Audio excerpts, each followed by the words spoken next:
Welcome in, everyone, to our Cracked Racquets coverage of Week 4 of the 2023 USTA SoCal Pro Series. Alex Gruskin here, joined by my partner in crime, Brian Fenley, as we get to ring in another exciting championship Sunday in Southern California. Of course, this week we're at the Jack Kramer Club, and guess what? I can show you the beauty of the Jack Kramer Club as you see the scenery across the board here.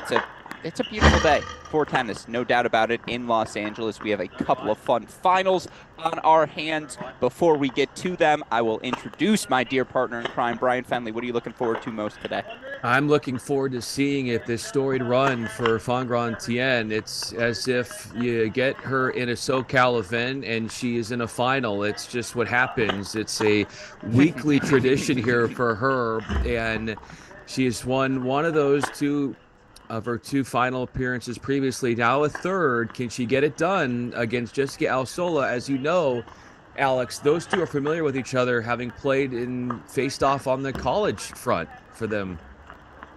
No, absolutely. And in that moment, it was actually Jessica Alsola who clinched her Cal Berkeley Bears victory over the UCLA Bruins. Now, Alsola was at the number 2 singles position, worth noting. Fangran Tien at the top spot, so those two did not face off head-to-head, but there will be no need to watch the film. All you got to do is text coach, get the scouting report in our women's singles final, and throughout the course of today's match, of course, we'll discuss how each Fangran Tien, Jess Alsola, both teenagers, by the way, 19 years old each reached today's singles final. Of course, the men's side's going to be fun as well, and look, are these two teenagers? No. Are they still young in their ascents on the Pro Tour? Absolutely, as you have the 20-year-old Quinn van de Castile taking on 21-year-old Omni Kumar. They're getting ready to rock and roll. Point number 1 over there, Brian. But before they get started, you saw the semifinals yesterday. What'd you see from those two? What should we expect today? I think Van de Castile is an elite returner. He used that against a big server, Ryan Segerman, in the semifinal. We'll see just how aggressive he is with his return positioning. And then for a player like Kumar, as we get this underway, he's a fighter. He's going to make a lot of balls, and he's good at passing. So beware, Alex, if you come to the net and think you're going to win a point, because he'll whip one right by you in tight windows. It is the 20-year-old Van de Castile serving on the far side.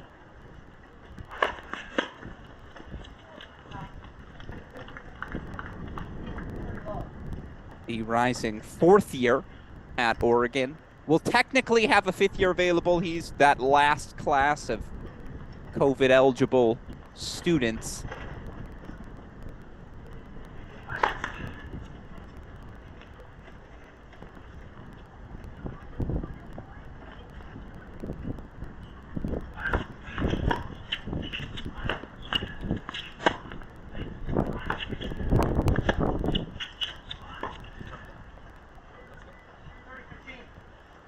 We had a cool chance, Alex, to talk to both of these guys yesterday off their wins in the semis, but for Van de Castile said he's not too surprised at how well he's playing. Had a good season, finishing things up at Oregon, and has been training a ton.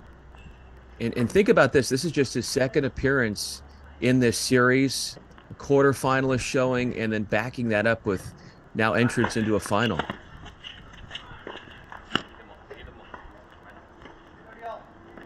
You're absolutely right. And look, first final in the career for Quinn van de Castile. Reached his first quarterfinal at a pro event in singles last week. So absolutely making the most of the opportunities presented by this SoCal Pro Series. For Omni Kumar, 11th career pro final, first in the States. Also first not in Monastir, Tunisia. He's had a lot of success playing the series of futures events there. Of course, it's so convenient to play there. You get 5-6 consecutive weeks of futures action. And for the record, that's exactly what Chris Boyer and the USTA SoCal are trying to create with this Pro Series. Similar sequence of opportunities.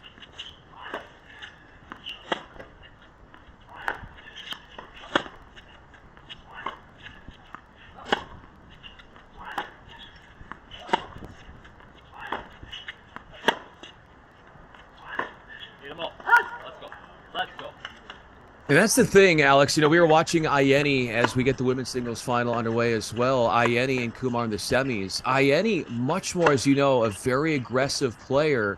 He's great when he's clicking on those down the line shots, but for Kumar, he's going to let his opponent try and make more mistakes, bait them into being more aggressive or feeling like they can do that. And he's just going to ride the unforced errors and try to take that to victory.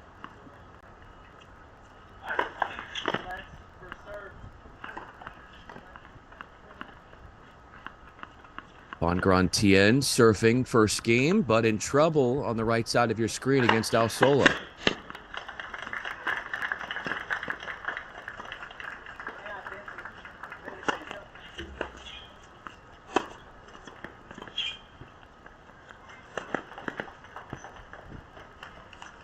First break point fought off by Tien. I'll tell you what, you talk about the contrast of styles in our men's final. We have the same thing for the women. Fangran Tien, it's much heavier ball, top spin centric, so aggressive from that baseline, as is El Sola, but she hits a much flatter ball. She's much more in the on the rise, beat you to the spot, almost like we saw with Sarah Davatilla last week if you tuned in. So two fun contrasts of styles.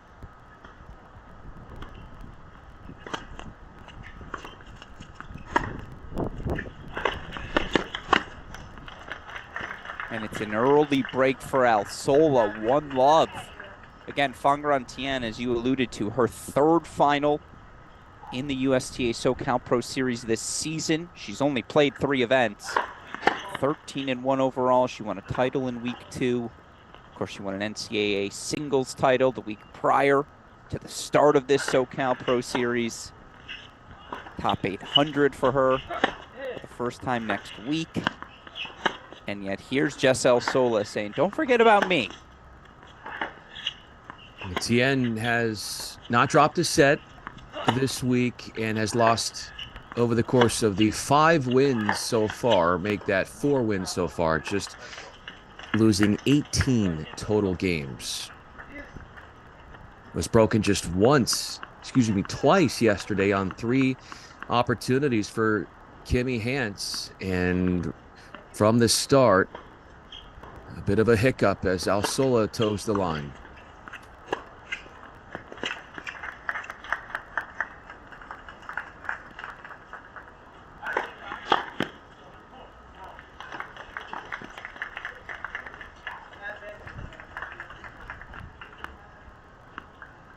By the way, on the men's side, that's just a 3rd deuce point in this opening game.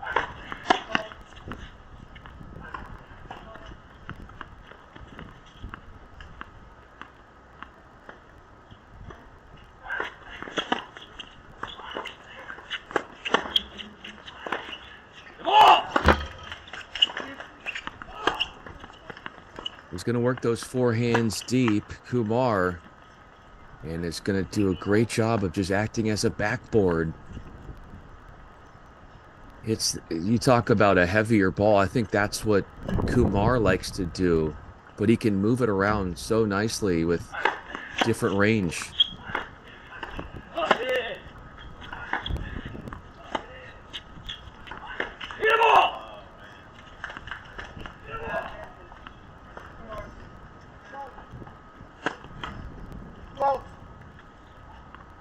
Here comes a break chance for Kumar.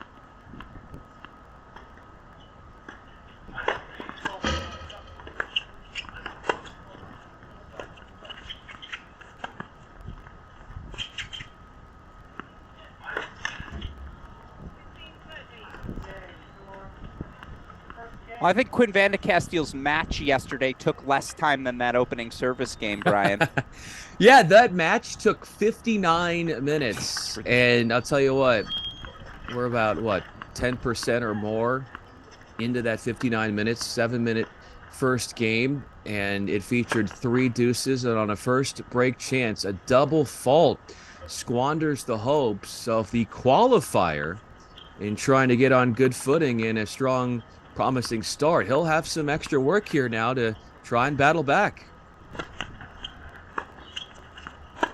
And it'll be a quick changeover, so we'll leave it on your screen.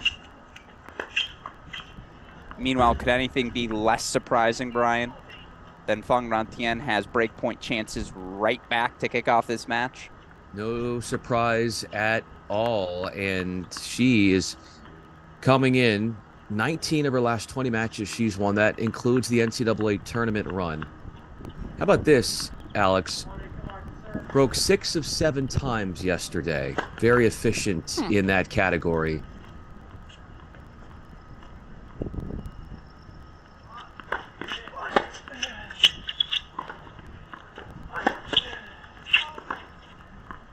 Yeah, Kimmy Hans just couldn't hurt her.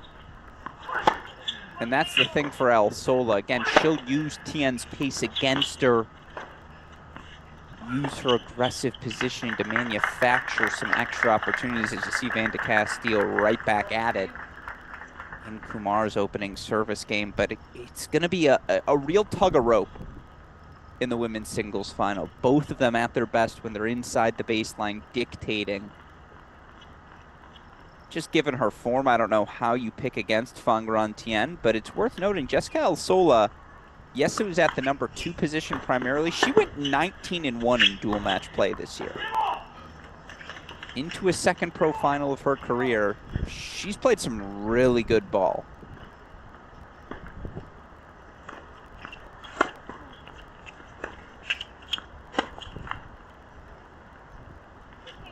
Coming into this third game on the women's singles finals side, the returner had won 8 of the first 10 points. And if you were to ask me, Alex, before this match that would happen, I don't think that I would have foreseen that. But that's where we are after they trade service breaks.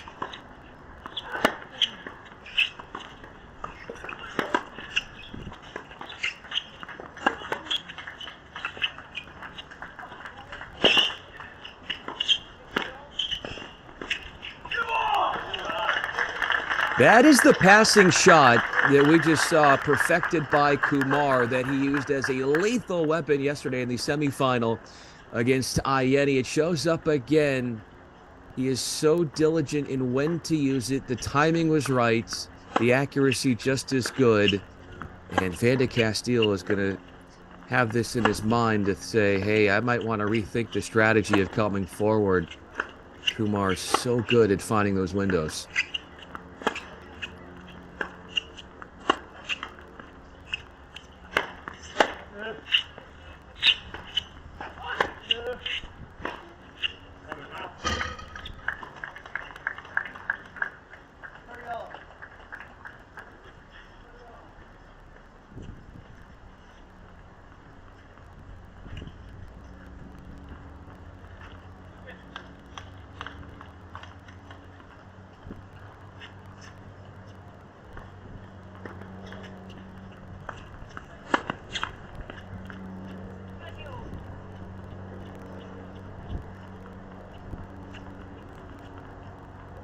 Tien, after that missed return from Alsola, is 3 of 6 from the line to start.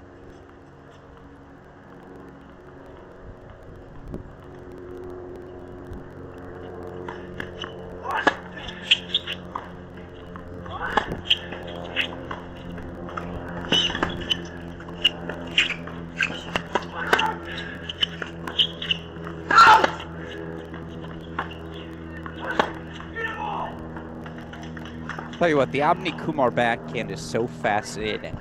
It's a one-hander, but not really. It's a late release on that really doesn't release that second hand until he makes contact. I haven't seen a technique quite like it. Likes to bring that spin on the backhand, but he has to be careful of giving off short balls with that backhand, because that's where Ayeni was able to tee off, and he would take any invitation to come forward and transition with a short ball.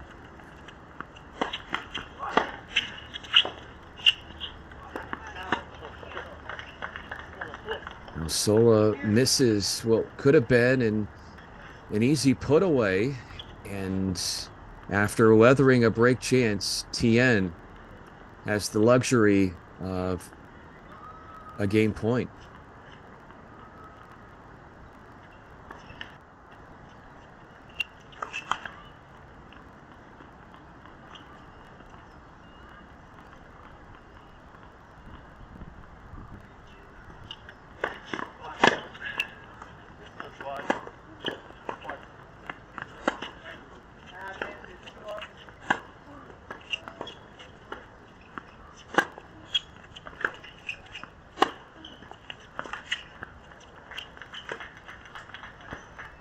Well done by El Sola. And that's what I mean. Again, so good at absorbing, redirecting that pace, following that in forward. And I love her commitment to Yeah. force feeding it to Tien's backhand and waiting for that chance. Where's that short ball coming? Okay, I'm coming forward, all that open space down the line. Now I'll take it down the line.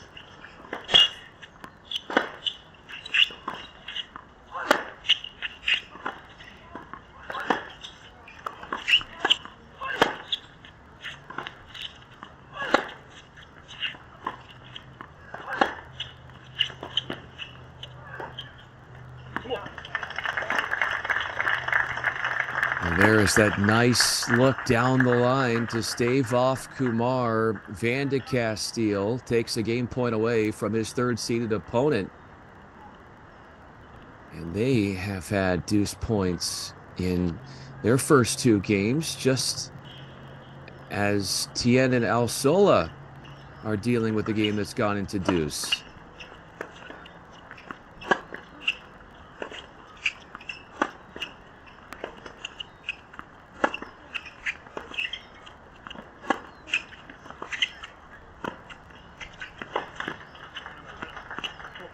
Beautiful lob from Tien. She puts a hold on a board for 2-1. That's just scrappy.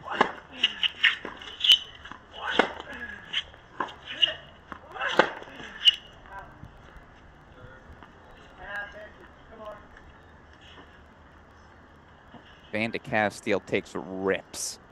He does, and he got a good backhand off the return of serve to get to his forehand, and those are opportunities that he knows he's got to convert on. Yeah, I don't hate it, especially this early in the match.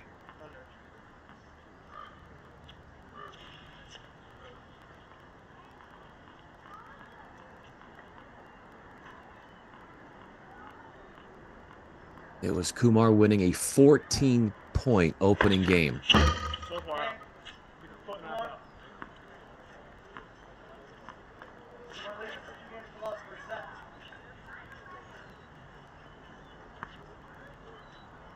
He is able to come through with the hold thanks to an ace. And to Castile in an early hole.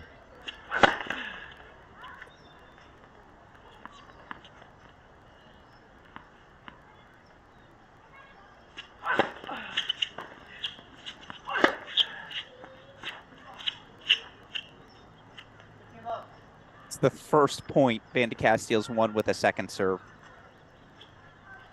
It's a 14-point opening game. Lost all 7 points. He didn't land a first serve. That's really a telling stat. And then followed by a 10-point second game. Just saw our 25th point of the match happen there. And as you said, a good one for Van de Castile. So how does Alsola find her serve again after it was taken away from her in the last game? I mean, so much of it is sample size related. She made one first serve in the opening game. That's just not going to be good enough today. You start there. Castile, jeez. How many Kumar doesn't love the call? Didn't love a few calls yesterday either. Not going to matter. Game point chance for Van de Castile.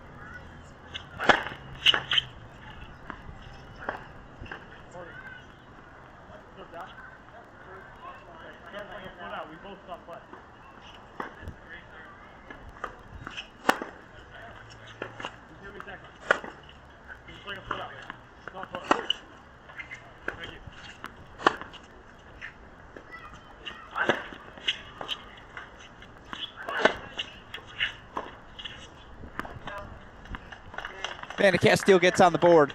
That's more the pace we saw in his semifinal victory. Still, it's Amni Kumar, the number 3 seed up in early break. 2-1 on center court. Take you over to 8, our women's singles final. Here comes Fangran Tien.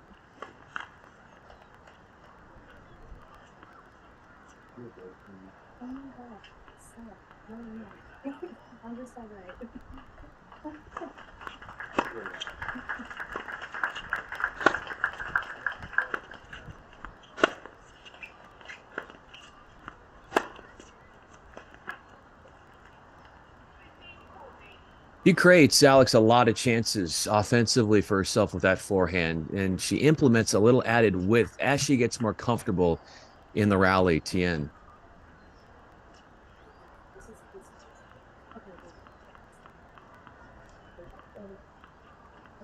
More unease on the serve for Alsola.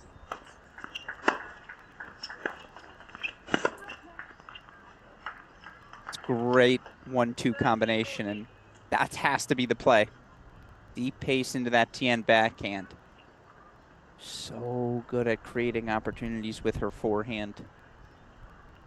Still has another look at a breakpoint shot here for 3 straight games as they're out of the chairs. Take you back to the split screen.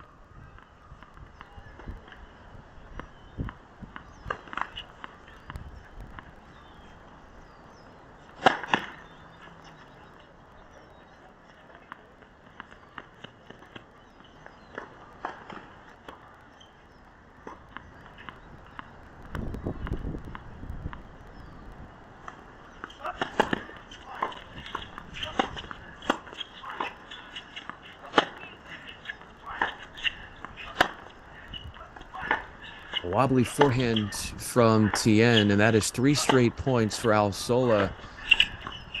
After digging herself, or no, I beg your pardon, that's 2 straight points, and saves 2 break chances in this 4th game.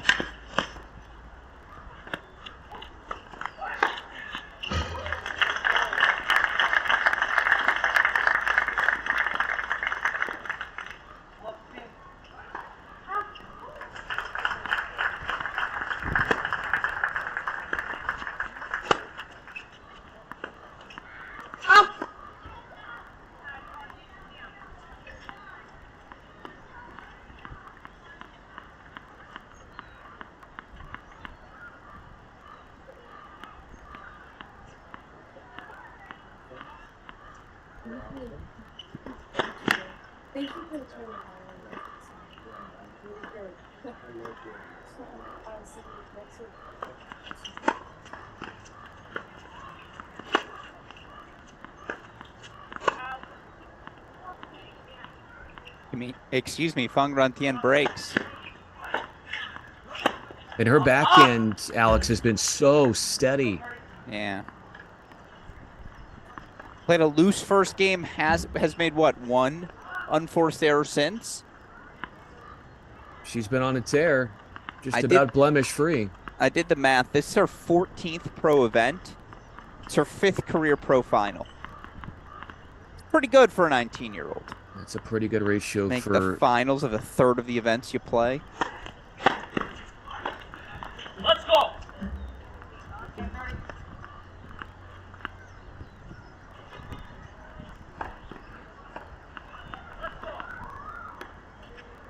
And the question for Omni Kumar, how can he get on his front foot?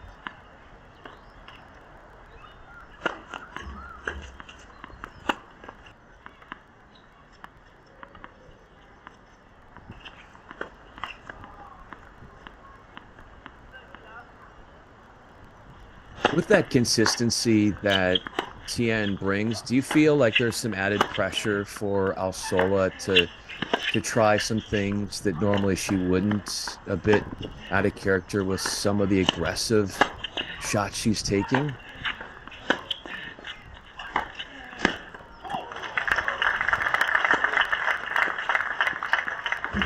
I don't know that I do. This is where she was yesterday. Now, again, it's a little harder to execute that game style when the ball is coming at you as heavy as it does when you're facing a Fang Rantian.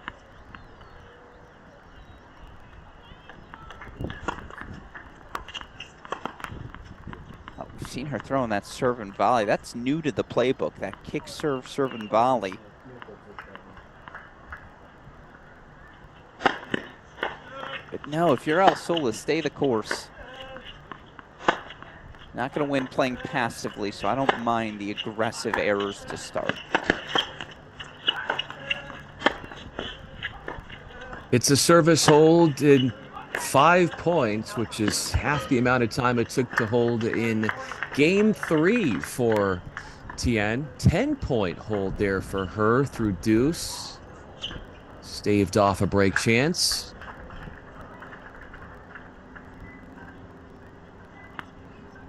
We got Van de Castile. Yeah. Sorry. Yeah, go for it. No, I was going to say Van de Castile's been flirting with this now. Hitting his forehand so aggressively. I know he's down on the scoreboard. I think he's off to a pretty solid start. Especially for a first pro final, how freely he's swinging.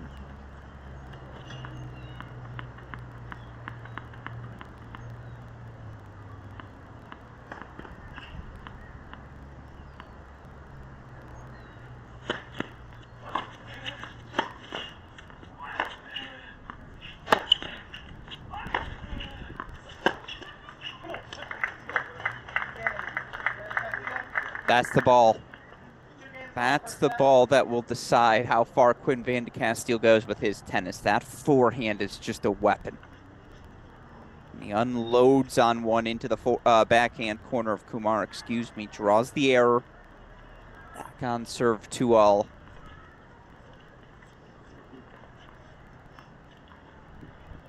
Van de Castile has won 8 of the last 10 points in this match.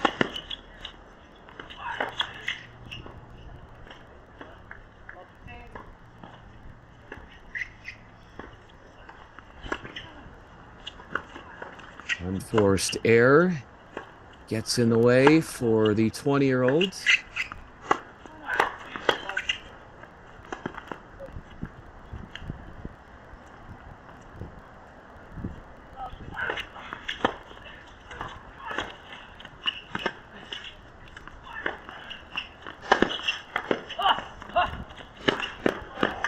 Oh, he almost got there. Good wheels from Kumar, just not quite enough.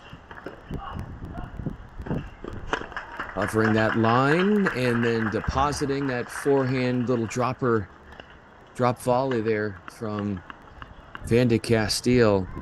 Hey, he thought he was on a grass court. It was a little too casual.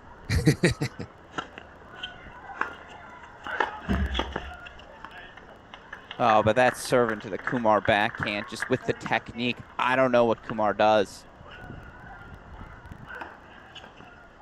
Van de Castile's identified it. I think he also knows that Kumar can't really generate, and correct me if I'm wrong, Alex, a lot of offense from his backhand. Yeah, exactly. You know you're going to get a look at a forehand if you're Van de Castile in targeting that wing. Fangran Tien, ridiculous. She missed that one wide.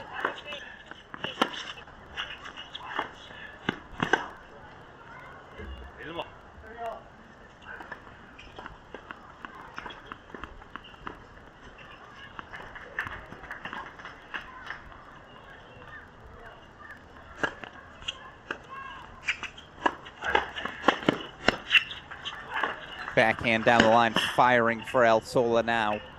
That's why you live with the misses earlier. It's a ball you're going to have to make. And that is a ball that Van de Castile made with such precision and delicate, a fancy finish. It was a fancy finish. I agree. It was. He gave it a little ooh. Yeah. There was some extra pizzazz to it.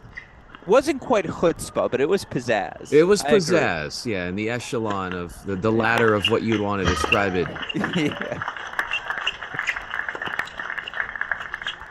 And he goes right through Kumar. And that is 3 games in a row for the qualifier. Meanwhile, Jessel Sola finds 3 beautiful backhands on the line to steady the ship. Her first hold of the match.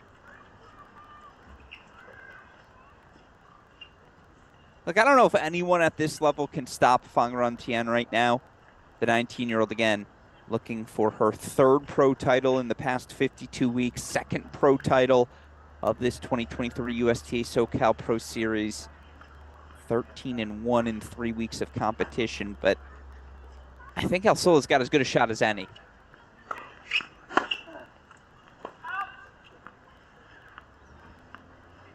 It's just her willingness to keep swinging. Willingness to step inside the baseline.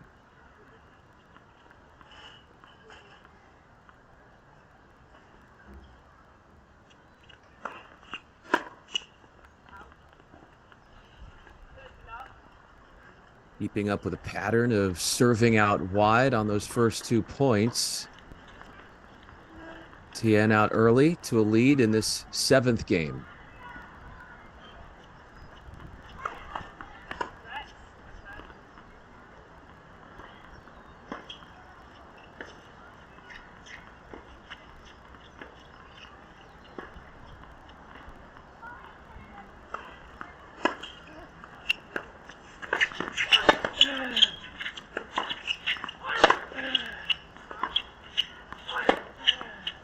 Do you see how flat El Sol is with those ground strokes? How she really gets that momentum moving forward. Finishes through the ball more so than outside the ball. Versus Fangran Tien, who, I mean, just so clearly the racket speed, the topspin she generates.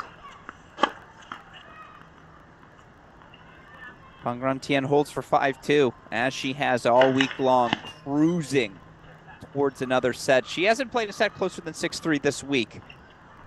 We'll see if Jessel Sola can make a little bit of a push, make this first set competitive. Still just a single break for what it's worth. Just a single break, and Tien coming off getting broken at Laval at 15. Has totally turned things around in her favor.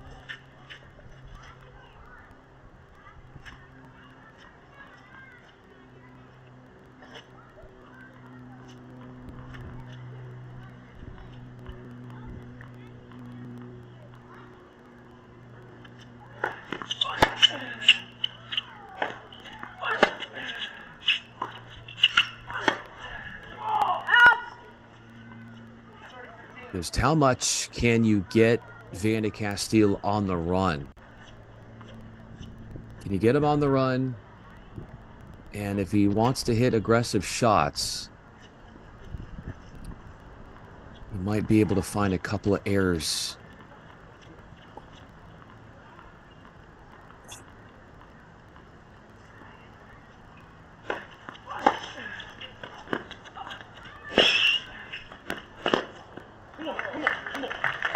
That's the kind of fight that Van de Castile used to win yesterday. Taking away the threat of the serve and volley from Kumar, and that court coverage was premium.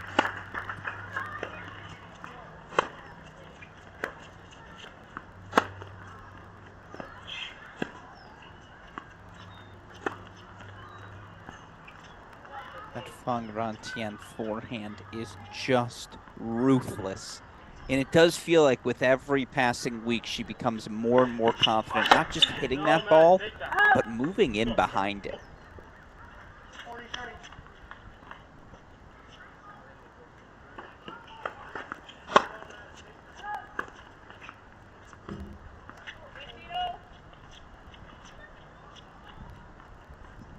Well, that's a good shot from Alsola in her hopes of trying to extend this opening set.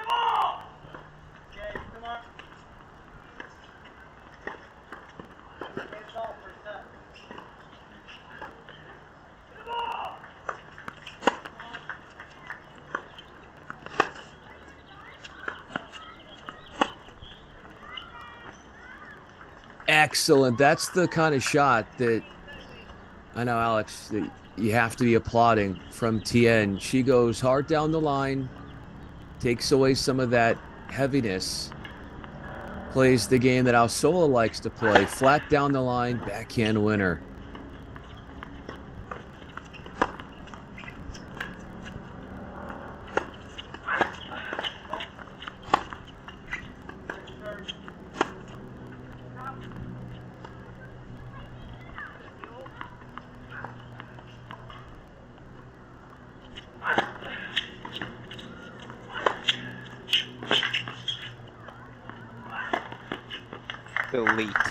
Elite from Van de Castile as a 1-2. And man, you're right. Omni Kumar's got wheels.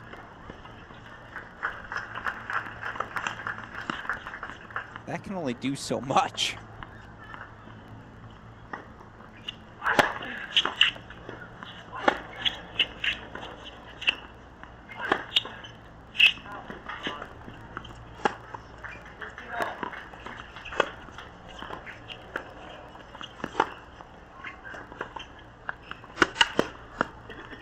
Now there's a great pattern change from Alsola. That's been the winning play. That backhand line. She's had success with that 5-6 times now. And even if this set gets away, you're absolutely right as you described it. Winning pattern. That's the one.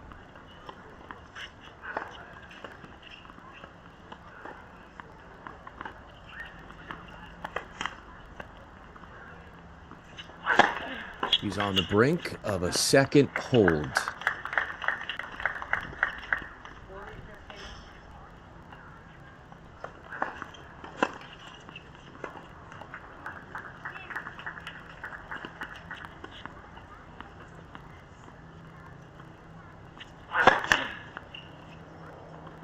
She had held at 15, but could not handle the big hitting backhand on a second serve that went right back to her feet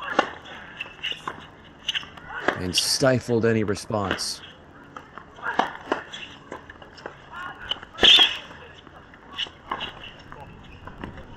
Just dropped good, so it's not only a break point, it's a set point chance for Tien.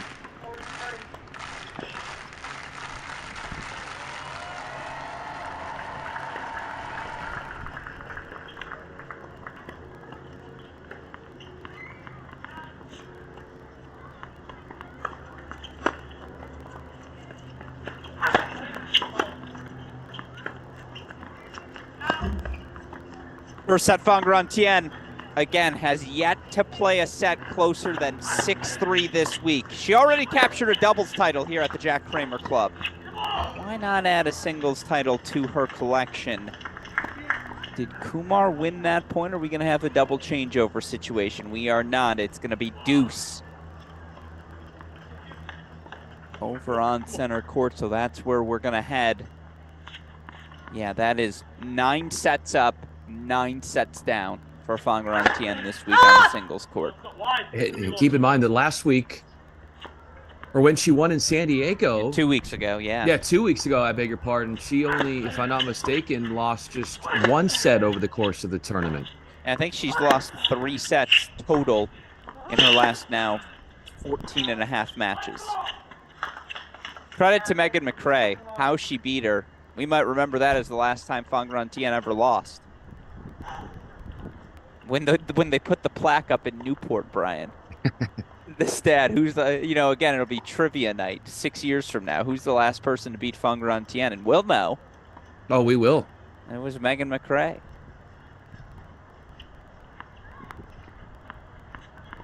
It sounds as if she's on the acceptance list for next week, if I heard you correctly. Going to be a fun week of action, of course, at the Irvine Tennis Club.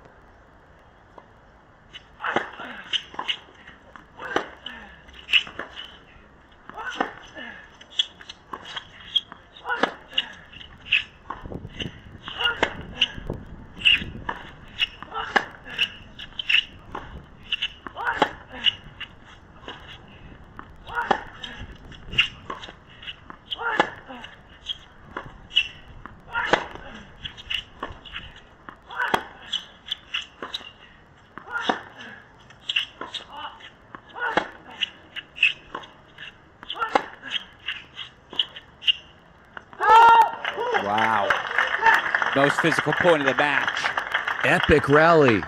And it feels like that's the pace Omni Kumar wants to play at, right, Brian? He may have lost that point, but that's Kumar ball. Yeah, because there are points in that point where he could have gone for more with some of those shots, but that's just not where his comfort level is. He's not going to take too many risks unless he's really pressured in the corners. This is our third game of this opening set into a deuce.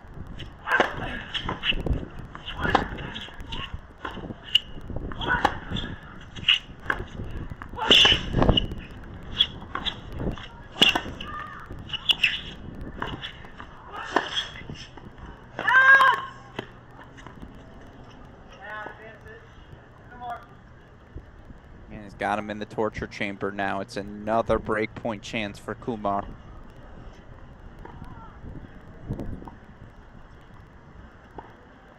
Get you back over, obviously, to the second set of TNL Sola as soon as it gets underway. I'm keeping an eye on the scoreboard. Don't you worry.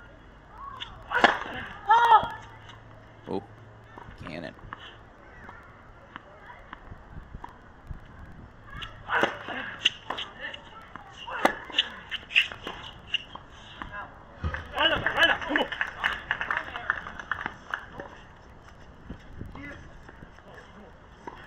By the way, these are the first break points on Van de Castile's serve since the opening game. In a 14-point opening game that he lost after 3 deuces.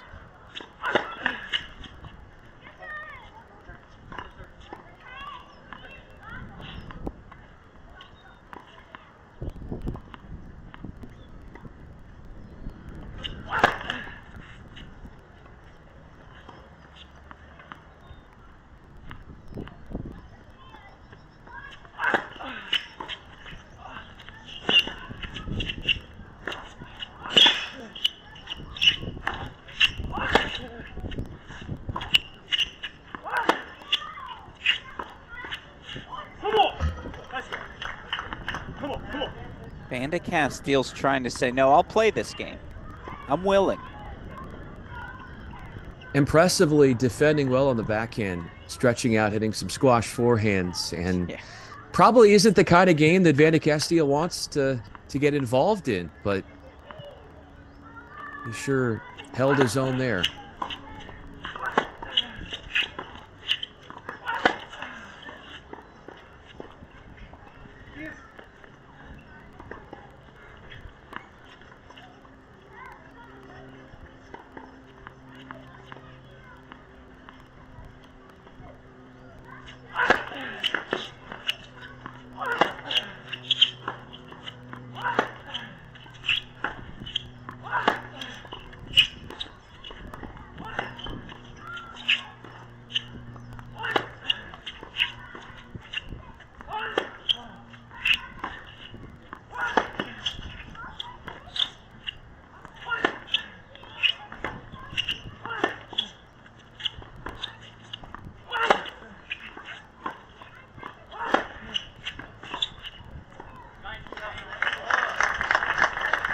Another physical point. We saw a little bit of everything there from Van de Castile. Forehand, slice backhands, two-hand backhands with topspin, and he outlasts Kumar in that monstrous exchange from the back.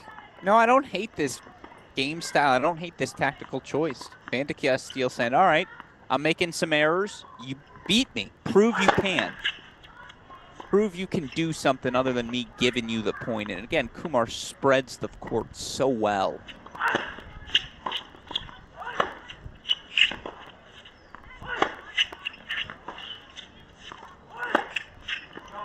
But it's a lot of that for Van de Castile. He's giving the errors. And again, Kumar does not like a call on the baseline.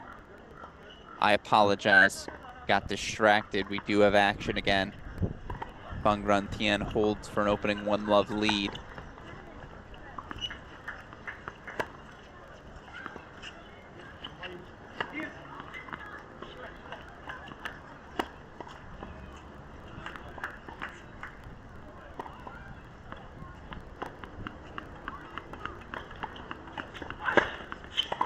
It was a love hold for Tien.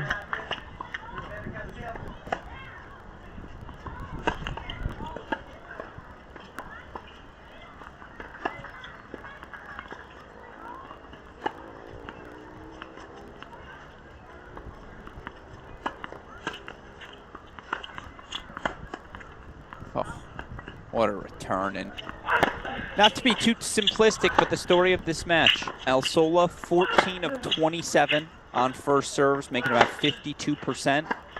Tien's 23 of 28. But isn't that the kind of risk you run, Alex, on a second serve hitting to a Tien forehand?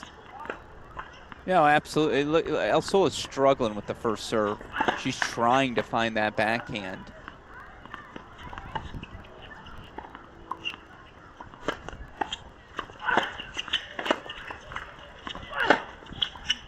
She's in some serious jeopardy right now. I ask you, you're on the grounds at the Jack Kramer Club.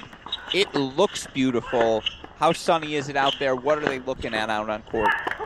There is not a cloud in the sky, and the players have talked about how the court conditions are slow, really slow. So wind isn't too much of a factor, maybe about 5 miles per hour. That's not as big of a deal as it was at Barnes. Sure.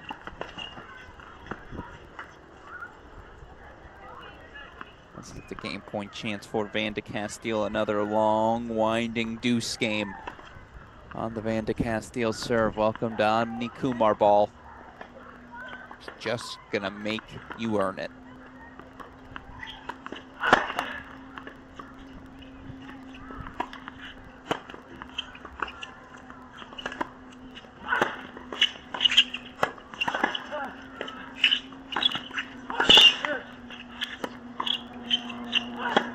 You'd think that for Alsola, she could get on her front foot if she makes those first serves, but just, as you said, having a hard time making those first serves.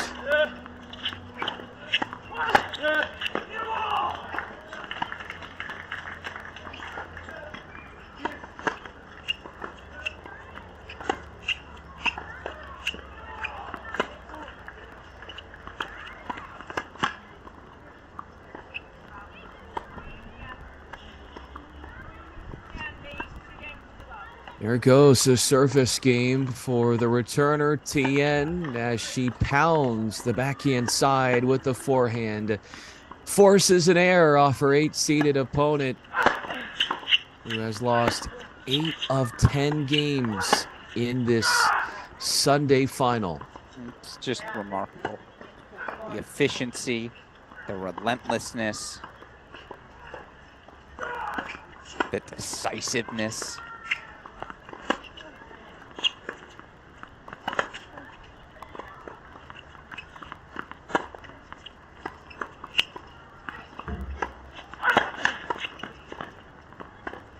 Oh, Van de Castile under 50% on serves.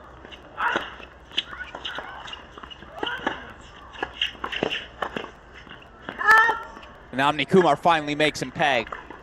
Another long deuce service game going the way of the 21-year-old Kumar. He now has a 4-3 break lead in set number 1.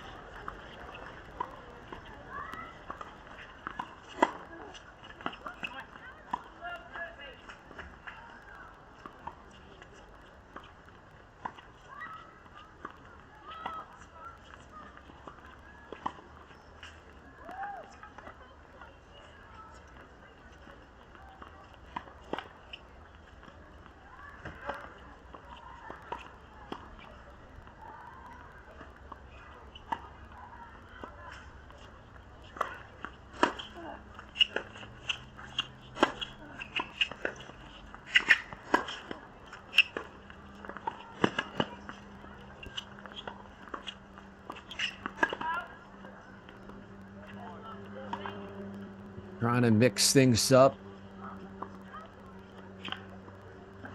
with a loopier backhand.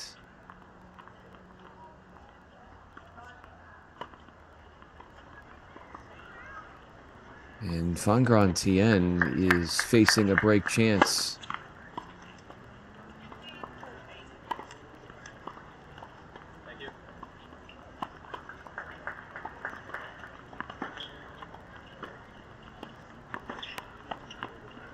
It'd be 1540.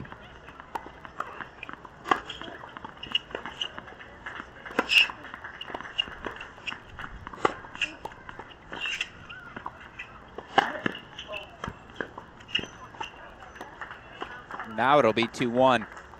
We'll see if the scoreboard updates here.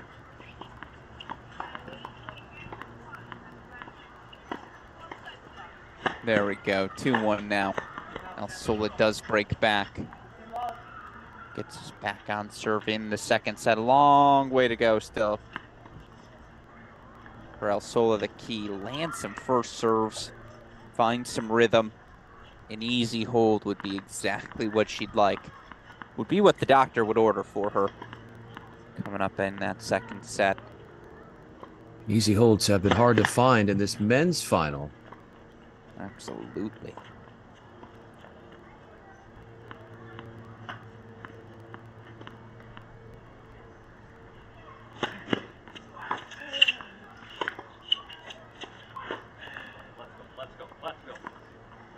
It's almost as if Kumar is inviting Van de Castile to try to take that backhand and get some offense off of it. Some of his own, Kumar's backhands, are landing short. He's saying, all right, let's see what you can do. Can you keep it in play? It's tempting to go after it hard, and unforced error there.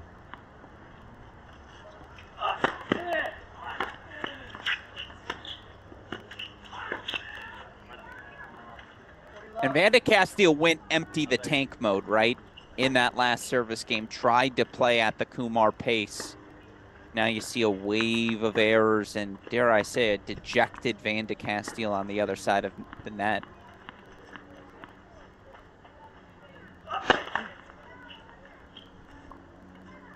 All you can do is respect the efforts of the number 3 seed. I mean, every point the effort's the same.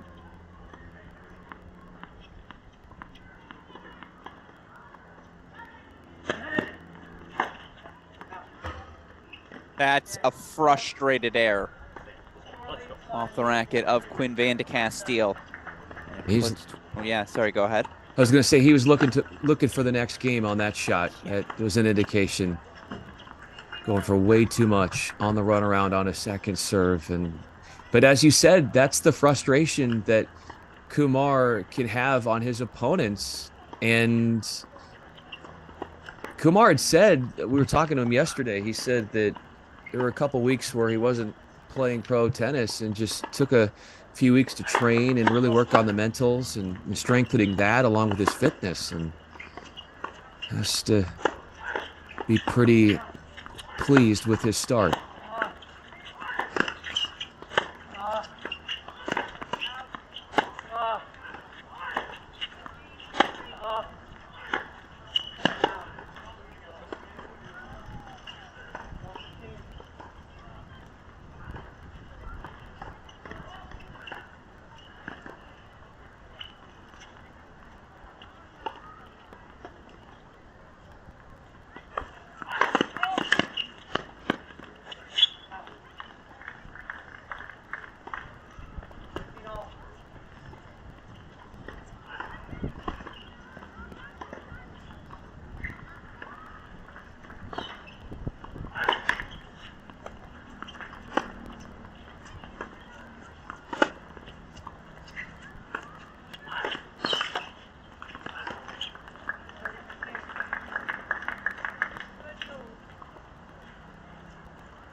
It's up to Van de Castile. Yeah, it's a lot to lock in. Yeah, suffer what you have to against Kumar. No one's been willing to this week. What a lesson in fitness and stamina that he just brings all of that out. And now he's got set points, so you see the break point chance for Tien to get right back out in front. But now it's Omni Kumar, a set point chance.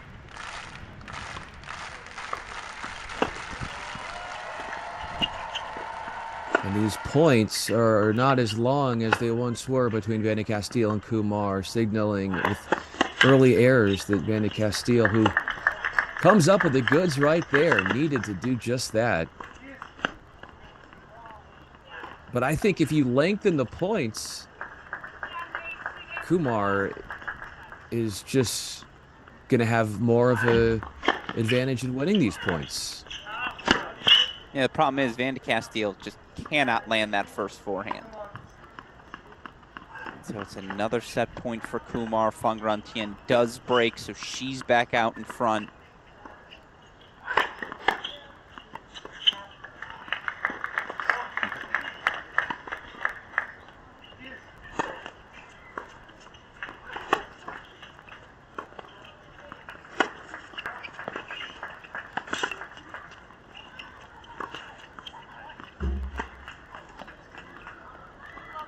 Well, that's how you get it done from Alsola. That has to be encouraging for her. Some big strikes with the forehand.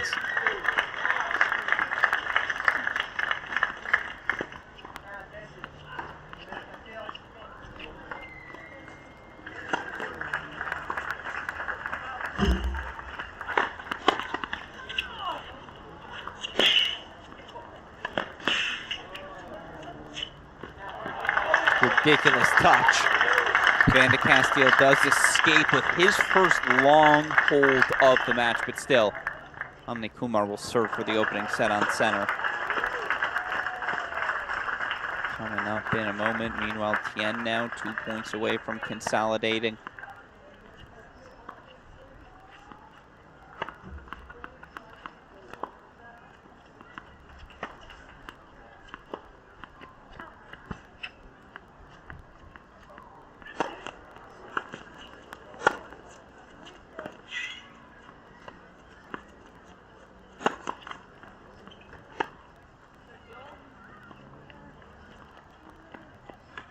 That's right in her wheelhouse, and just not a mistake that you're going to see a lot from the world number 811. That pattern showing up again out wide with the serve, then get the forehand, take it to the opposite side.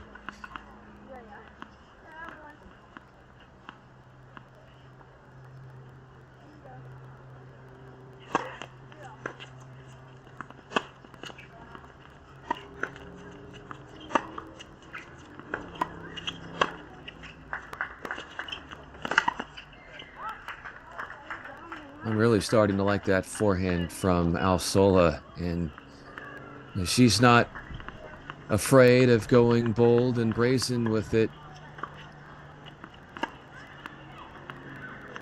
The aspirations of a breakback.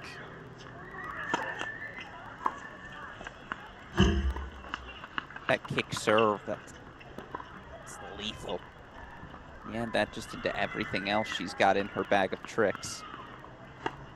Yeah, Alsola, to her credit, scoreboard may not reflect it. She's stayed aggressive. Had plenty of looks. And she hasn't been discouraged with errors. She just keeps going at it and keeps playing her game.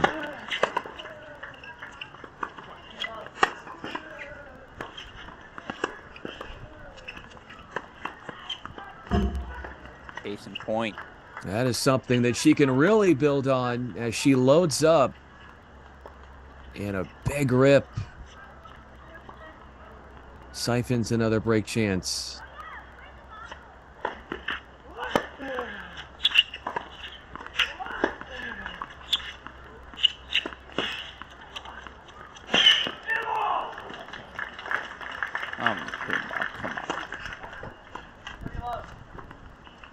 Fangran, she goes kick wide on break point 1. She goes slice T on break point 2. Come on. Nothing is comfortable if you're returning against her. Nothing predictable.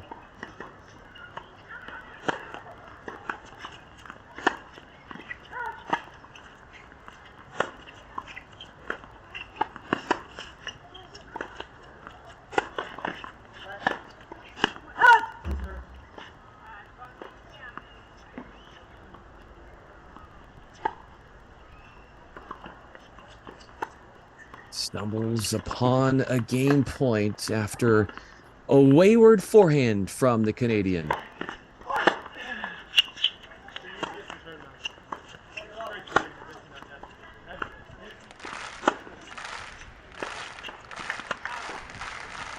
Fangran holds. That allows us to go full court for this set point chance. 21-year-old Omni Kumar looking to put himself halfway towards a 5th career pro singles title.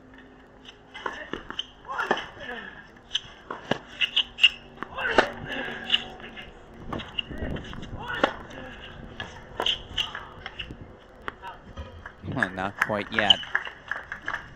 Slight exhale from Van de Castile.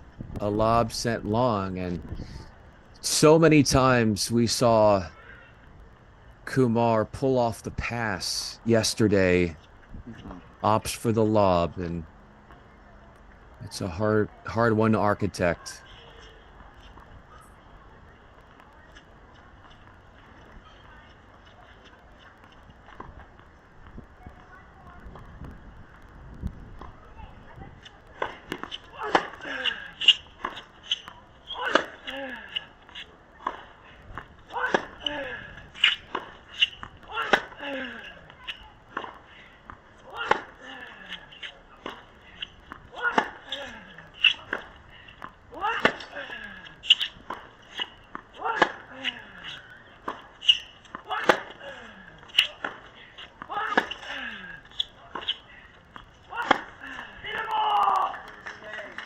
First set to Omni Kumar. 6-4, he takes the opener. So many hard fought points between those two. Long rallies.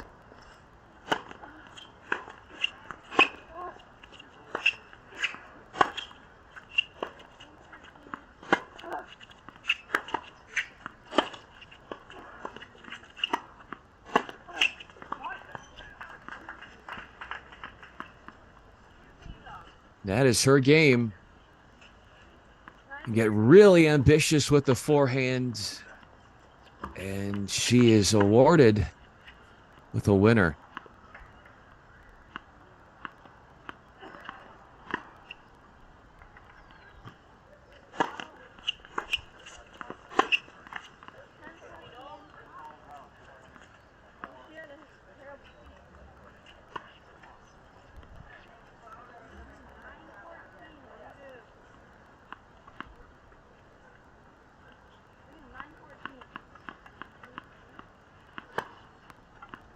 Tien has won 17 more points than the server Alsola.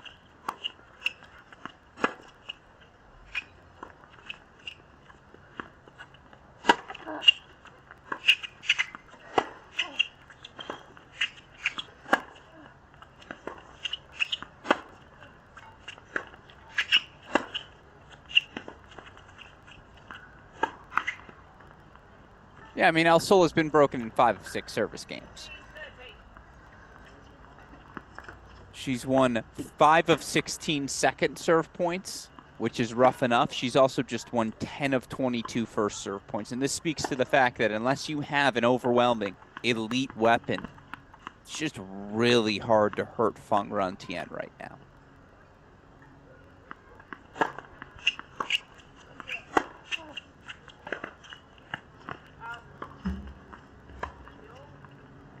He's able to attack with that first ball on the backhand side and it's been the only down play, the line. really.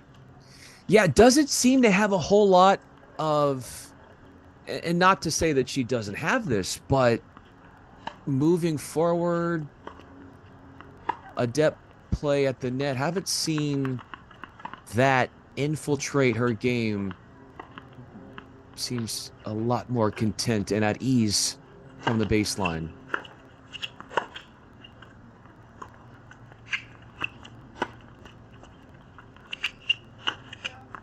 Oh, and then she does things like that, and your jaw just drops. She now has break point, dare I say, de facto match point.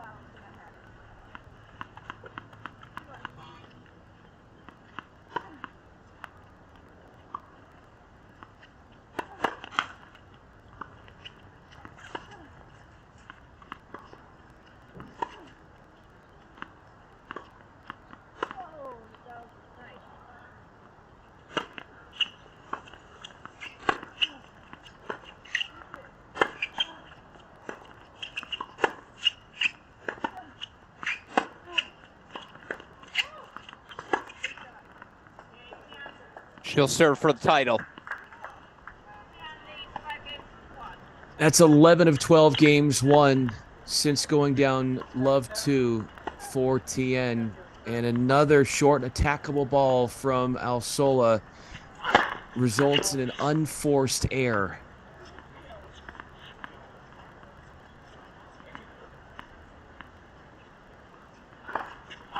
This is Van de Castile. A change of shirt here and hopefully a change in outlook along with his outer look in this second set.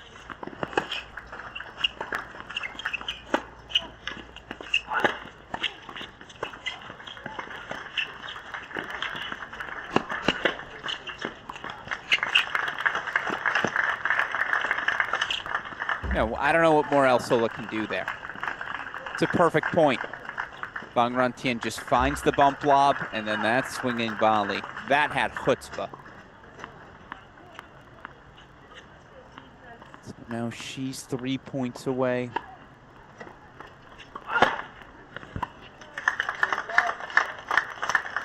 Point chance for Van de Castile to get set 2 going.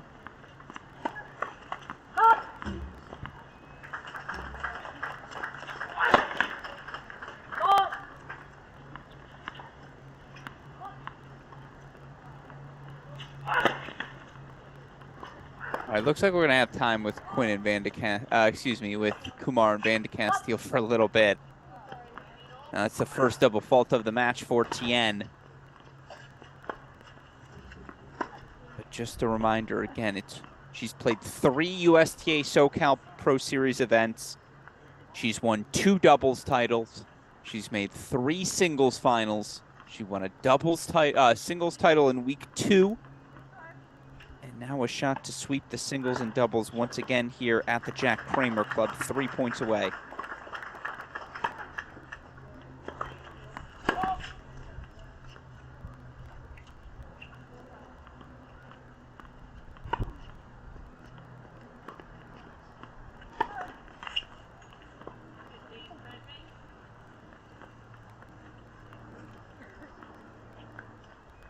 Can't begin to imagine what mentally she's thinking now with her 2 double faults of the match coming when trying to serve it out.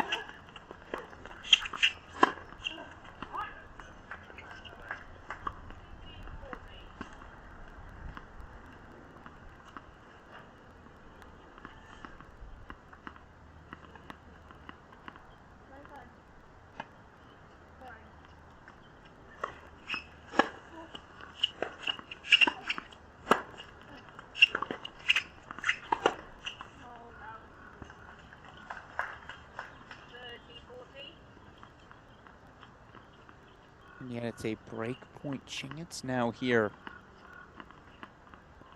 Yeah, second one at 30-40.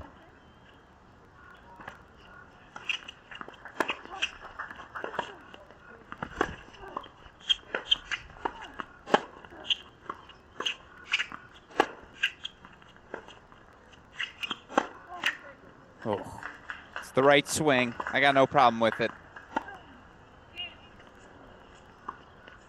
But she's really hurting her chances with those stepping into the court, transition-like attackable balls.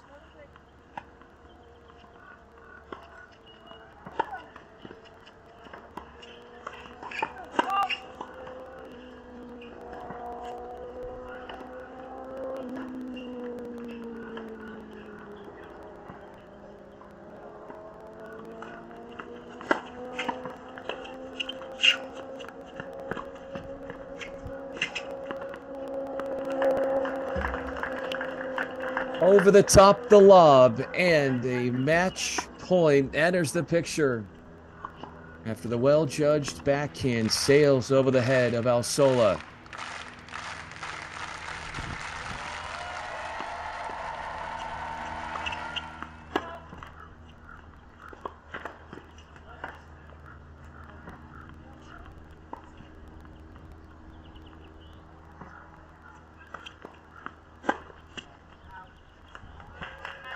The story continues. for the 19-year-old Phong Tien. It's title number 3 of her career, her second on the USTA SoCal Pro Series, her second at the Jack Kramer Club as well. Phong Tien, 6'2", 6'1", your winner of the women's singles title here this week. And just quickly to put a final bow on this story, 3-1 over Kimmy Hance, 3-3 over Nguyen, 3-1 over Cataldi, 3-1 over Larkey in round 1. Now 2-1 today in the final.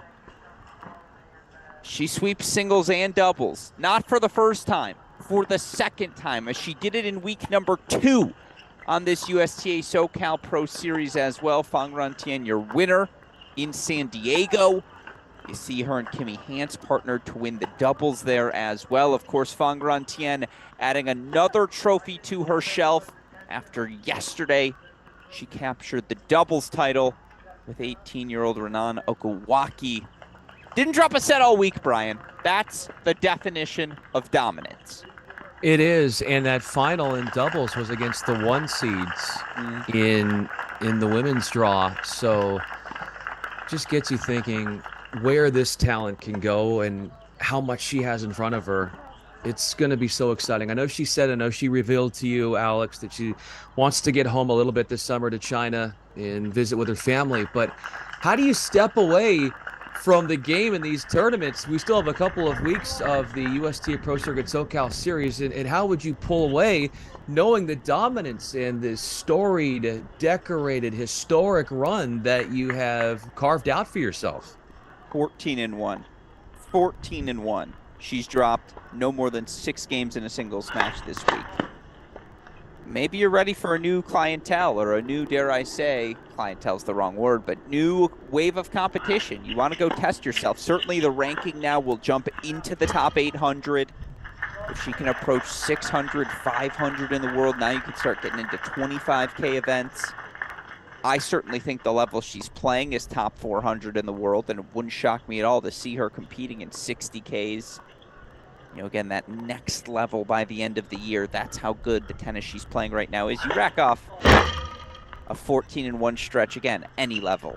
Pros, college, juniors, local club tennis. You have my attention. And Omni Kumar right now has all of our attention. Kumar. A look perhaps at an early break, and you just wonder if that might be the final nail that pushes Quinn van de Castile over the edge, mounting frustration at the end of set 1.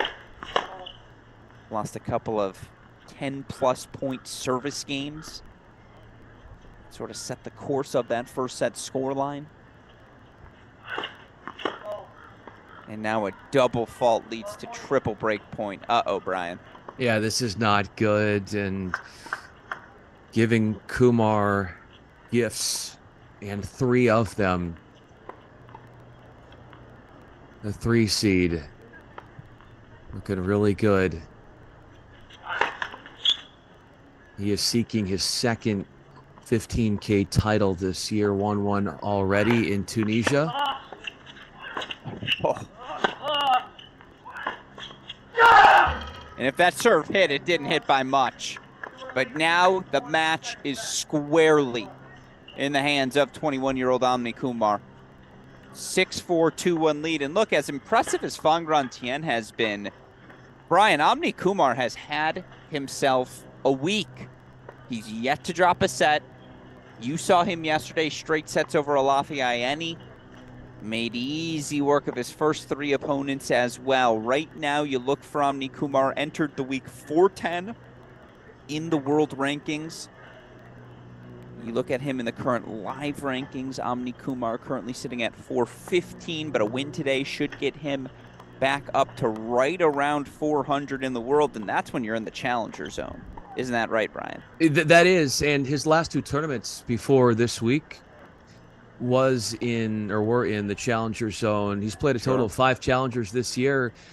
And, you know, having a great week like this, you drop a level, you refine that confidence, and maybe after first round exits and second round losing in qualifying at challengers at Tyler and Little Rock respectively, this could be the saving grace for him to refine that mojo.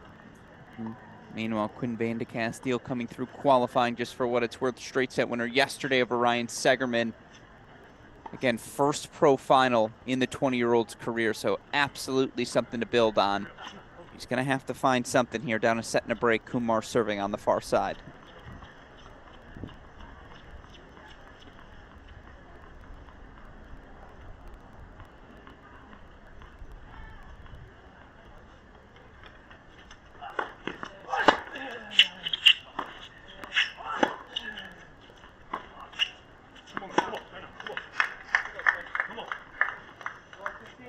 You are Van de Castile. You got to see more of that as far as Kumar hitting his forehand off of his back foot.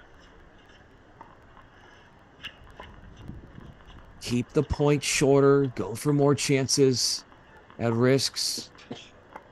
The more physical, the more it favors Kumar.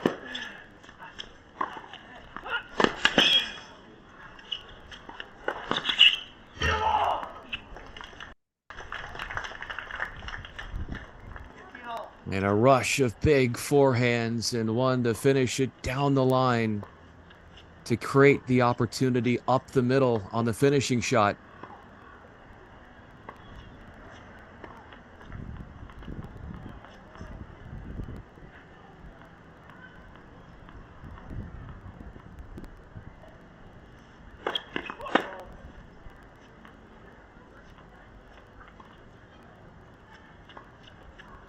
Just 13 return points won by Van de Castile to the 30 from Kumar. Make it number 14. Challenging that serve and putting an abrupt end to the point. He was broken in the last game, so a break lead for Kumar.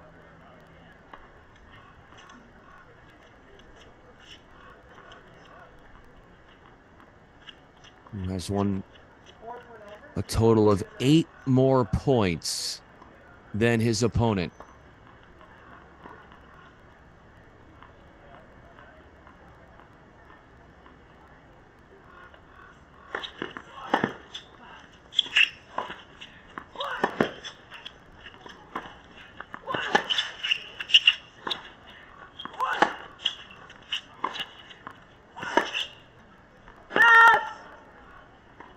Just wide, that sharp angle, but that Kumar forehand is taking his opponent on a thrill ride all over the court.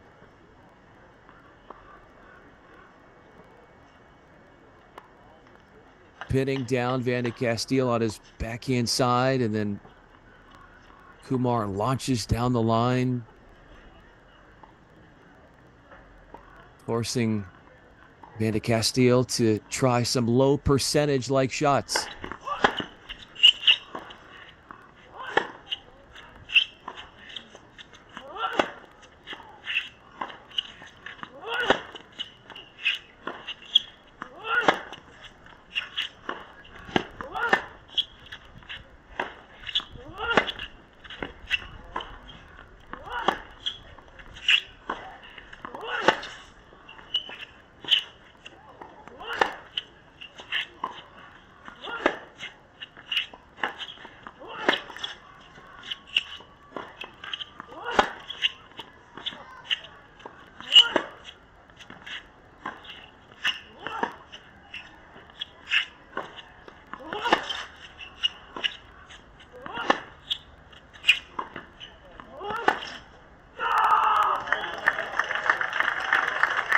An entertaining endurance battle that was, and it ends with a cross-court miss from Van de Castile. Stutters first in that long-winded rally. And Kumar on the cusp of winning his 9th game.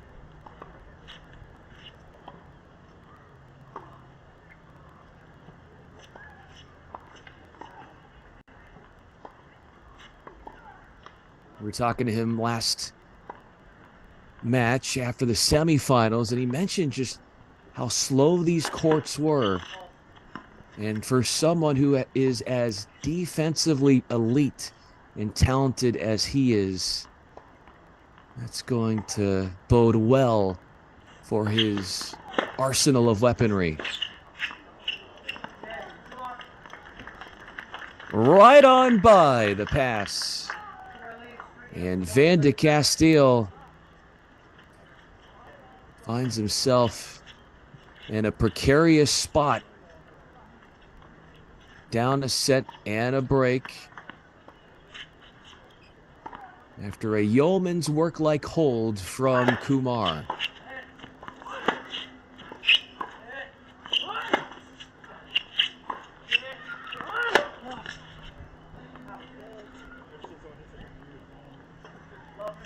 Just keep hitting these flyers, popping them up.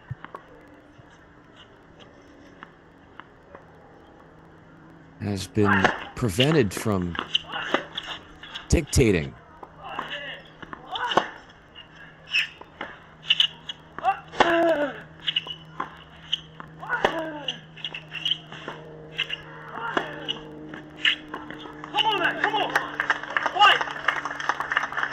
A rare sighting in air. Those are hard to find and come by for Kumar, and that is just how he gains the upper hand against the hard-hitting opposition that he normally faces.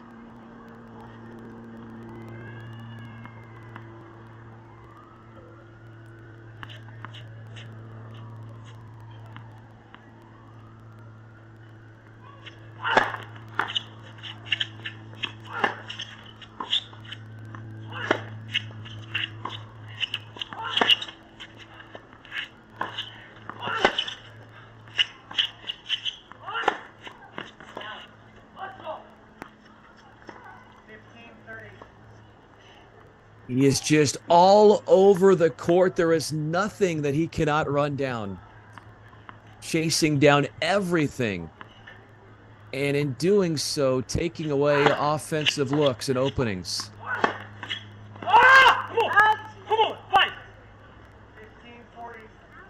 Van de Castile again.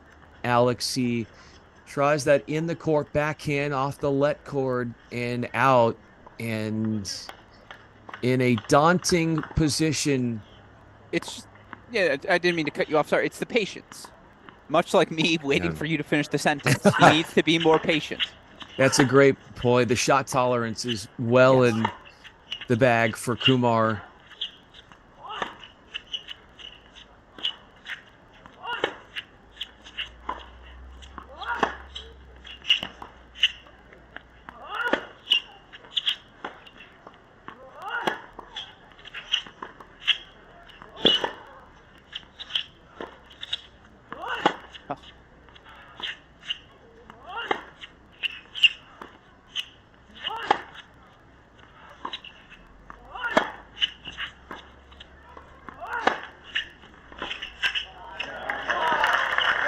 He wins that point, but he's in the torture chamber. And this is exactly what we saw. It's funny, not in let's try that in English. It's hard in every match to point to a moment where you say, this was the moment where things turned. But the 3-all service game of Quinn Van de Castile in set number 1. It was a long deuce service game. That was the game Van de Castile said, okay, let's play at this Kumar pace. He's trying that again here as he digs in for one more push, but it means we're playing at Kumar's tempo. And that's just not a good thing given the results he's put up this week. Not so much. A 20-point 3-all game. That's a lot, right? That is a lot. We had a 14, as you mentioned, we had a 14-point opening game, a 10-point second game. And honestly, he might have missed twice there. I don't know if the serve missed, but that backhand certainly did. And so now Omni Kumar, one hand on the trophy, double break lead, 6-4, 4-1. I've always wanted to say that. And this is the first time it feels properly fitting, right? Just given the tempo, given where things stand. And if you're just joining us, Alex Gruskin, Brian Fenley here. Let's recap who captured our titles. 3 of the 4 already in the books so far here this week. We'll start on the men's side of things. Men's doubles final yesterday was a fun one.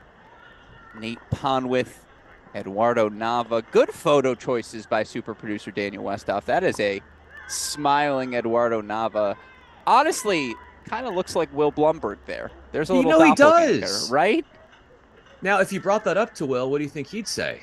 He'd say, well, he's already got Emilio, and I'm blanking on his other brother who played at Xavier, who was also very good at tennis. He'd be like, he doesn't need me. But yeah, I see some Nava Blumberg lineage. Of course, Nate Ponwith, Eduardo Nava, excellent yesterday in a 4-3 win over Claveri and Godzik. Joining them in the winner's circle in the women's doubles side of things, Fangran Tien, the 19-year-old, partners with Renan Akawaki. Second title in the career for Akawaki in doubles, second of the Pro Series in doubles for Tien. Of course, we saw her capture the women's singles title earlier today as well. Dominant in a 2-1 victory over Jessica Alsola. Who's going to join her as our final champion here this week? Amni Kumar's looking the part, 6'4", 4-1. He'll serve.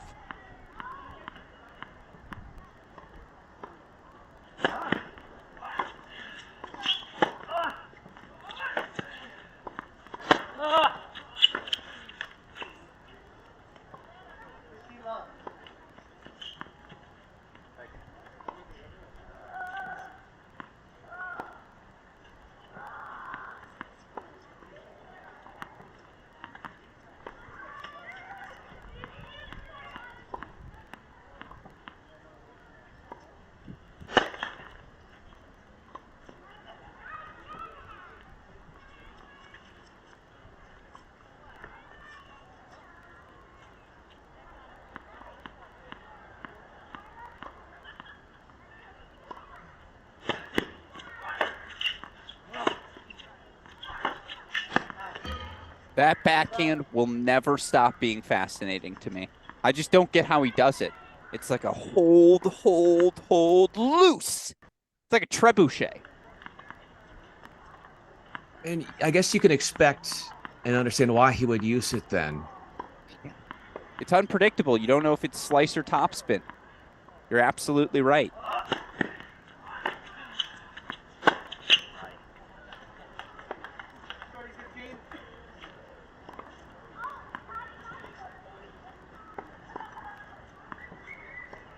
Very few errors off of Kumar's racket today.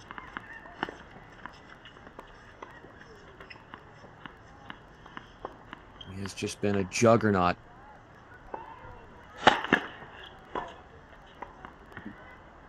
Show off.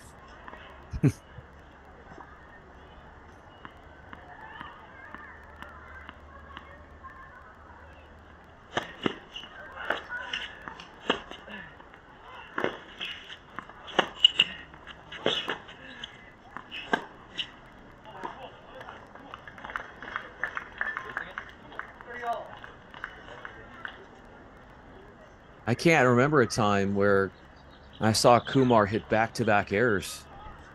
It's striking. It really is. That's how solid.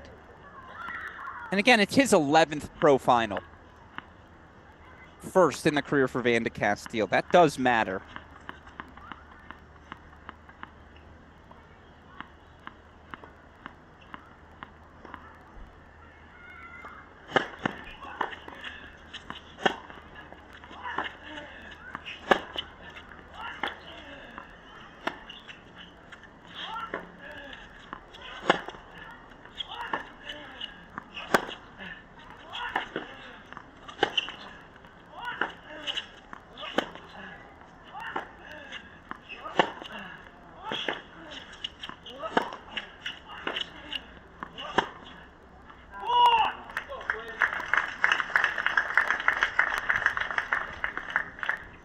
Couldn't turn that one in, and looks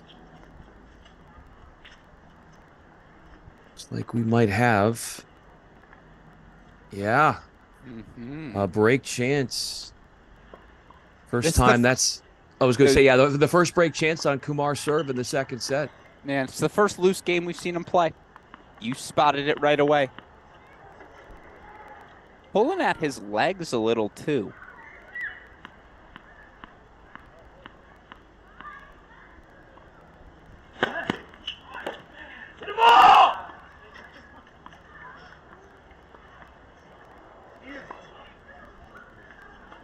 It's the best way for Kumar to win that point. It's the worst way for Van de Castile to lose it. Can't be giving Omni Kumar anything for free.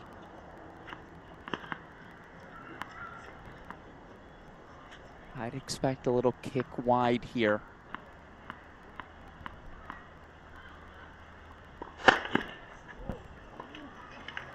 Or flat wide, sure.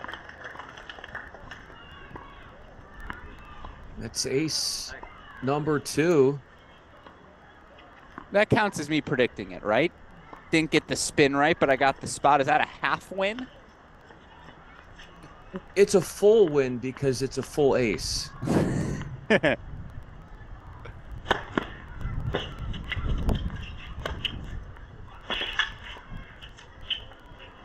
Pointed it out when Tien did it earlier. Worth noting again now. What was the difference there?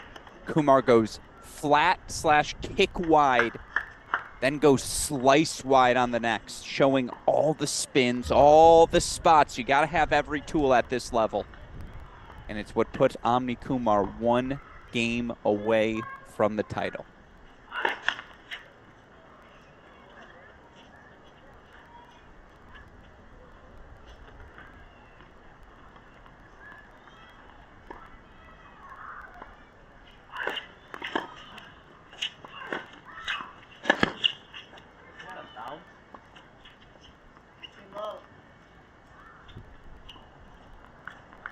I noticed something, Alex. It seems like Kumar likes to hit off the back foot, even by choice, with his shots. Mm-hmm.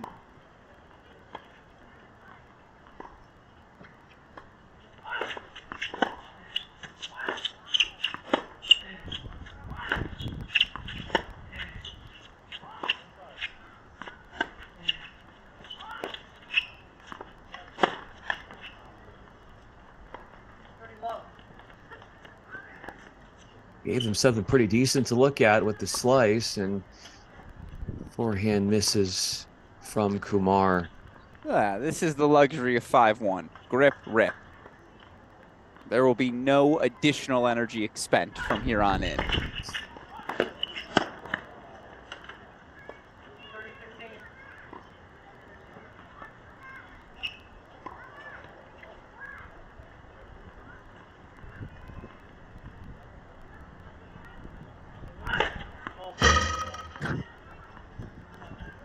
Swing harder.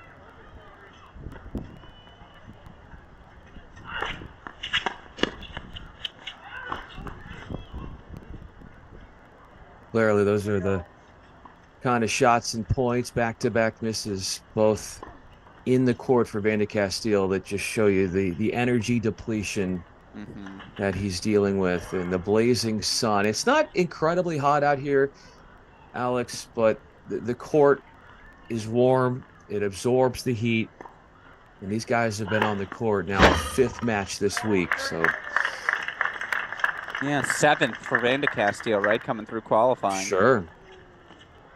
And yeah, just as relentless as the sun has been Kumar all 90 minutes.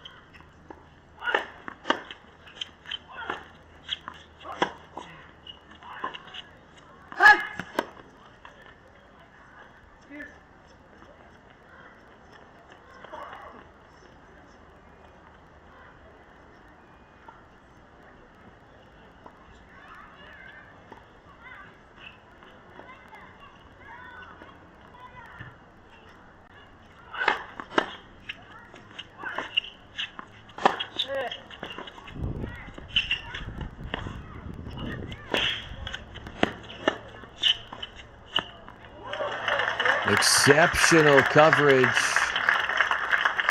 And he gets a volley to work this time.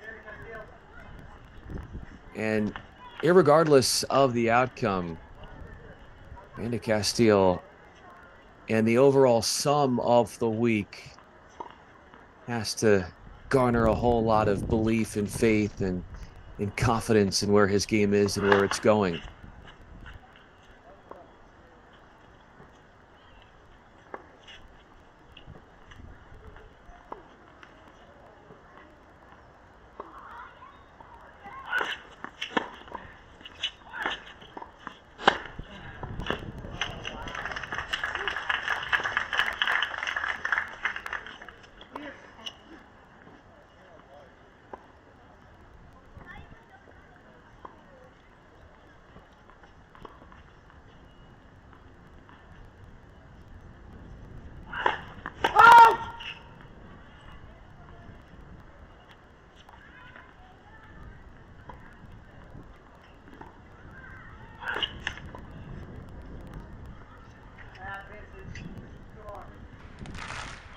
Fourth double fault of the match.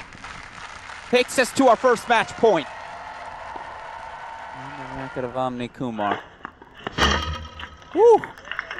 Yeah, that was good. It was. Kumar looking back just to double check. It looked as if it tagged the line.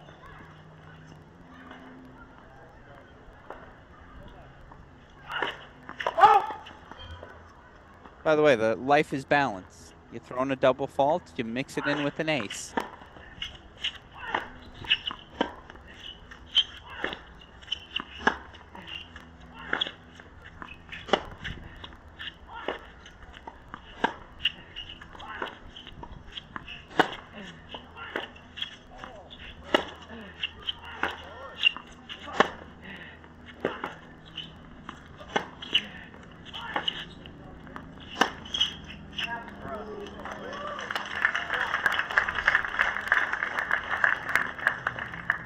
Is that just a bit too much from Kumar?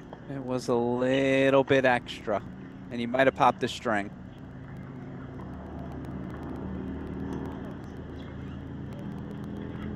Go back into the bag and grab a new stick.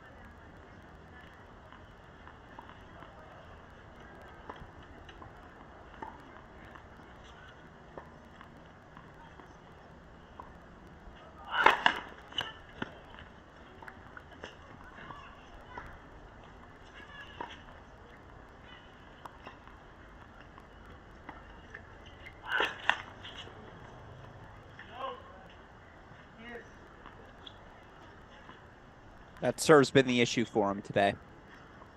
Making just 51% of his first serves. Fifth double fault of the match. 2 in this game, 1 at a game point.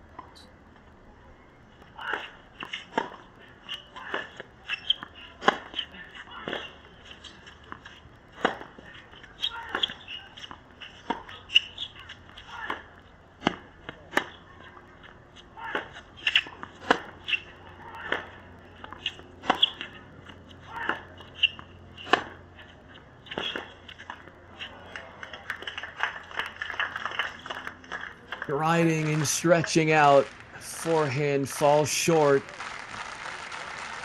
Match point, take 2 for Kumar.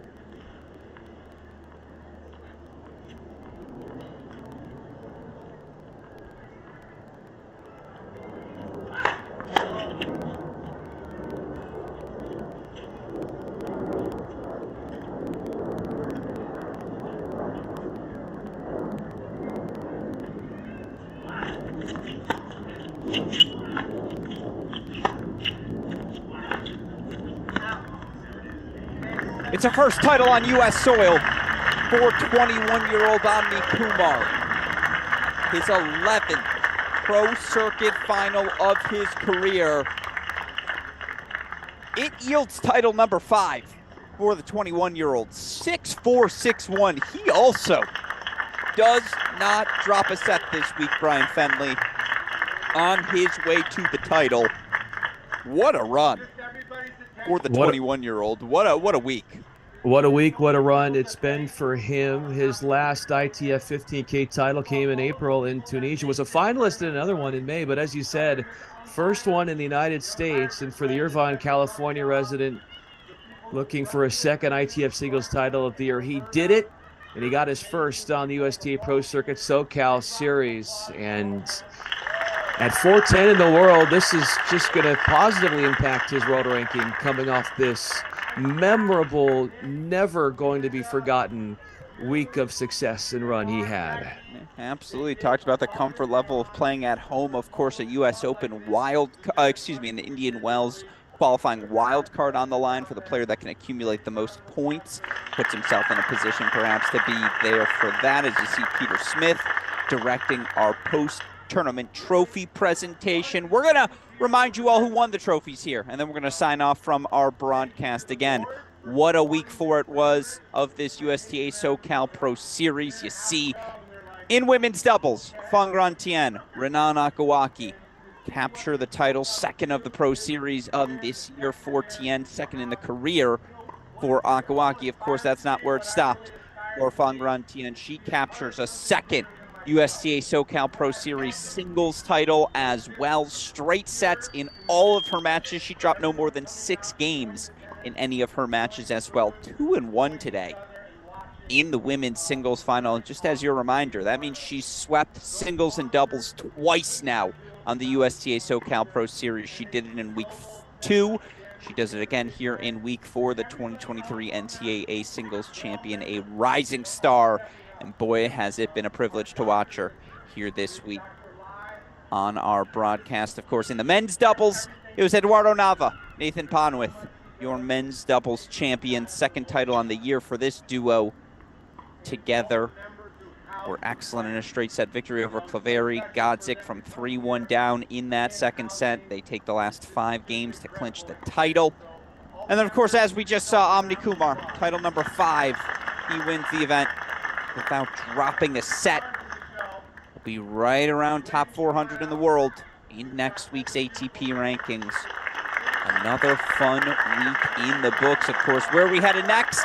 We're headed to Irvine, and specifically the Irvine, Racket Club of Irvine, for week number 5. Plenty of fun players in the draw. Ponwith, Keegan Smith, Megan McRae's. Perhaps we'll end up seeing the Amni Kumars of the world as well now following this victory. Just plenty of intrigue. It's going to be a lot of fun. Brian Fenley, final thoughts on week 4? Any forward thoughts towards week 5 as well before we wrap today? Well, our winner here at this event at Jack Kramer Club was Trevor Svajda a year ago. Now we've got our second year holding this event at this club, which, by the way, and with Amni Kumar winning it, this place has been amazing. Everything about it is world-class, state-of-the-art. You mentioned Peter Smith, Chris Boyer, everybody with USTA in the SoCal Summer Series, and everybody USTA Southern California and what they have done. But this really is a tennis oasis and a beautiful day and a beautiful week. We have earlier in this SoCal Series dealt with some up and down, some rainy, misty weather, but it could not have been more cooperative, our conditions and our climate this week. And we go on to Irvine, where the race to get, as you said, those qualifying wildcard spots in the BNP Paribas Open for next year are on the line in men's and women's singles.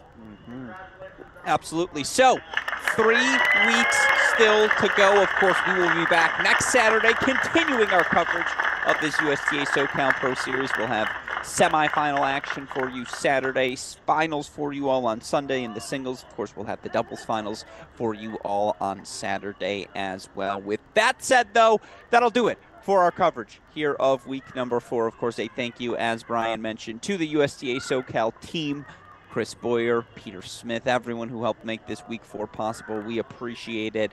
Thank you to you, of course, Brian Fenley, for joining me. Thank you to our super producer, Daniel Westoff, for the job he does behind the scenes, making all of our coverage possible. With that said, again, we thank all of you who tuned in to week number 4 of the USTA SoCal Pro Series. But signing off for now for the fantastic Brian Fenley, our super producer, Daniel Westoff, and everyone who contributes to our broadcast. I'm Alex Gruskin. You've been watching our Cracked Rackets coverage of the 2023 USTA SoCal Pro Series. We'll see you all next week in Irvine. Thanks, everyone.